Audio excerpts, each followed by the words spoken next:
আসসালামু আলাইকুম। আজকে ইনফরমালি একটা ভিডিও করতেছি। আহ আসলে উইন্টার ভ্যাকেশনে আমরা বাসায় এসেছি। বাসায় এসে প্রকৃতির সান্নিধ্যে একটা কথা মনে পড়ে গেল।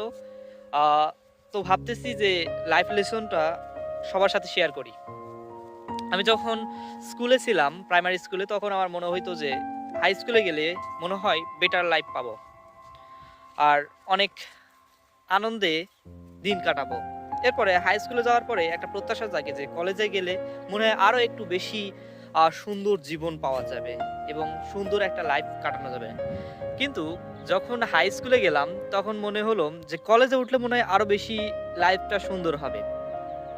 বন্ধুদের সাথে আড্ডা, হ্যান-ত্যান এগুলো করে কাটাবো।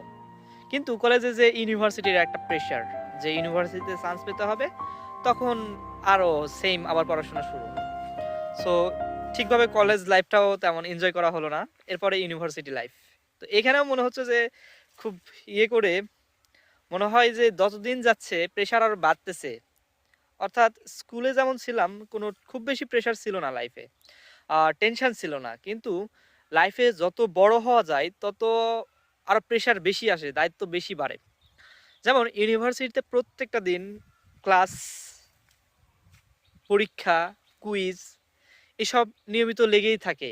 তো এসব ঝামেলার মাঝে আসলে মনে হয় যে স্কুল লাইফের এই দিনগুলোকে যদি আরো সুন্দর করে কাটাতে পারতাম, অথবা হাই স্কুলের অথবা কলেজের দিনগুলোকে যদি আরো বেশি সুন্দরভাবে কাটানোর চেষ্টা করতাম, তাহলে মনে হয় খুব ভালো হইতো।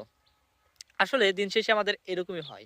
অর্থাৎ জীবনের যে আমরা একটার পর একটা, একটার পর একটা শান্তির খোঁজে প্রতিনিয়ত খুঁজে চলেছি। কিন্তু আসলে যে আমাদের শান্তিটা কোথায় সেটা কিন্তু সেই ধোঁয়াশায় থেকে যাচ্ছে।